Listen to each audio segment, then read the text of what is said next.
2020년 12월 2일 수요일 성경 묵상입니다. 본문은 역대하 36장 1절에서 10절. 드디어 역대하서 마지막 장입니다.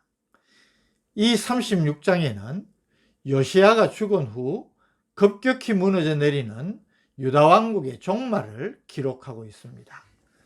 그 가운데 오늘 본문은 유다 제17대 왕 여호아서, 제18대 왕 여호야김, 제19대 왕 여호야긴의 통치 행적을 보여줍니다.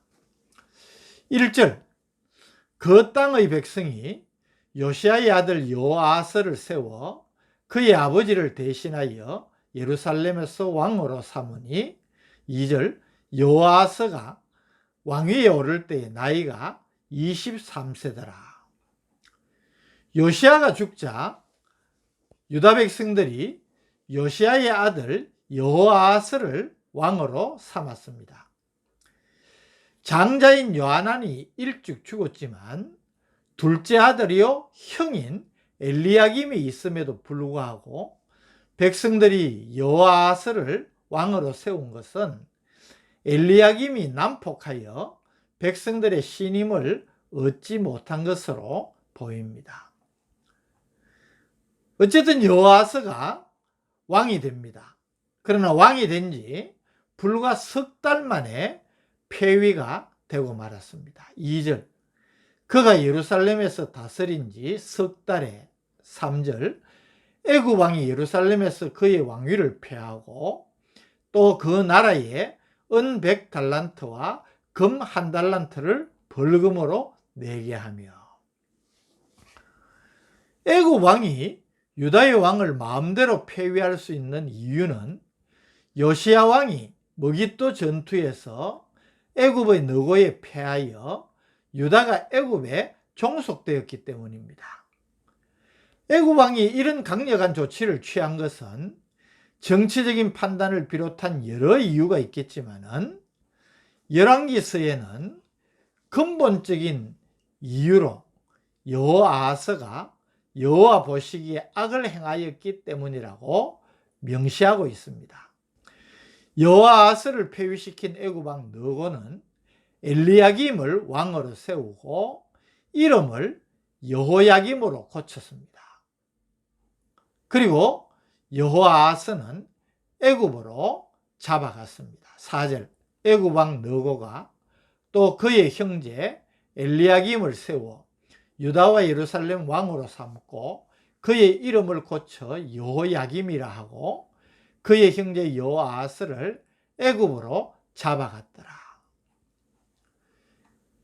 애굽 왕이 여호아하스를 폐위시키고 여호아하스의 형인 엘리야김을 왕으로 세운 후에 그의 이름을 여호야김으로 개명시켰습니다. 고대의 이름을 짓는 행위는 그 자체가 중요한 의미를 내포하고 있습니다. 즉, 이름을 짓는 주체자는 이름을 받는 자에 대해서 지배권 혹은 통치권을 선포하는 행위라는 의미가 있는 것입니다. 여호아스는 애굽으로 사로잡혀 가서 결국 돌아오지 못하고 그곳에서 죽게 됩니다. 5절에서 8절은 유다 제18대 왕 여호야김에 대해 기록을 하고 있습니다. 5절, 여호야김이 왕위에 오를 때에 나이가 25세라 예루살렘에서 11년 동안 다스리며 그의 하나님 여호와 보시기에 악을 행하였더라. 여호야김이 왕이 되어 11년 동안 나라를 다스렸지만 뚜렷한 통치 행적은 언급되지 않고 하나님 보시기에 악을 행하였다는 총괄적인 평가만 하고 있습니다. 성경 다른 곳에 언급된 이 여호야김의 통치 행적을 살펴보면 그는 애굽에 조공을 바치기 위해 백성들에게 강제 징수를 하였고 힘든 상황 가운데서 자신의 궁전을 짓기 위하여서 백성들을 강제 동원하여 노역을 시켰습니다.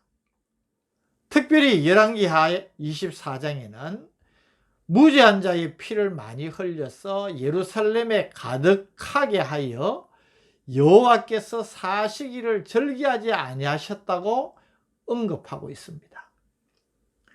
때문에 예레미야 선지자가 여호야김의 악행을 신랄하게 책망을 하면서 그가 끌려 예루살렘 문 밖에 던져지고 나귀같이 매장함을 당하리라고 예언한 바도 있는 것입니다.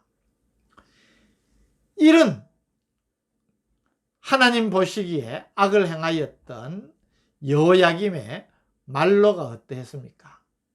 6절에서 8절입니다. 바벨론 왕 느부갓네살이 올라와서 그를 치고 그를 쇠사슬로 결박하여 바벨론으로 잡아가고 느부갓네살이 또 여호와의 전 기구들을 바벨론으로 가져다가 바벨론에 있는 자기 신당에 두었더라. 여호야김의 남은 사적과 그가 행한 모든 가정한 일들과 그에게 발견된 악행이 이스라엘과 유다 열왕기에 기록되니라. 그의 아들 여호야긴이 대신하여 왕이 되니라.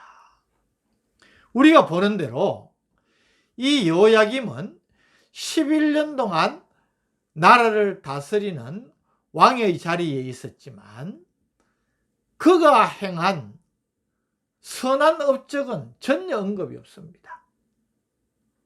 그리고는 그의 말로가 바벨론 왕 느부갓네살의 침략으로 왕으로서는 정말 수치스럽게 쇠사슬로 결박당한 채 바벨론으로 끌려가게 되는 것입니다.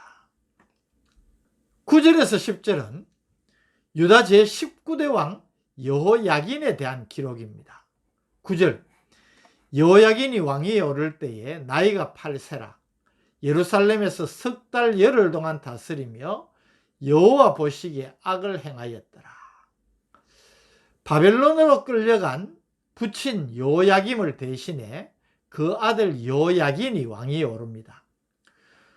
오늘 본문에는 왕위에 오를 때 나이가 8세라고 했는데 열왕기서의 기록에는 18세라고 되어 있습니다. 아마 18세가 맞다고 생각을 합니다.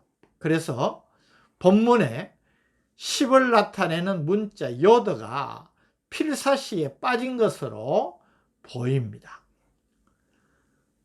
어쨌든 여호야긴은 18살에 왕위에 올랐지만은 석 달 열흘 동안 왕으로 나라를 다스렸습니다. 사실상 뭐 다스린 것도 아니지요. 왕이 된 지 석 달 만에 애굽 왕 느고에 의해 폐위된 여호아스 왕과 비슷한 처지가 되고 말았습니다.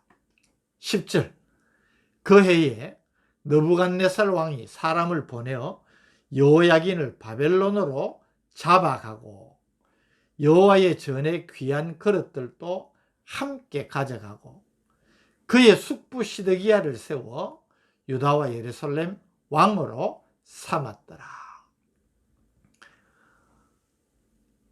여호야김 왕과 그 뒤를 이은 여호야긴 왕 두 사람 공이 그의 통치 업적이란 것이 없습니다.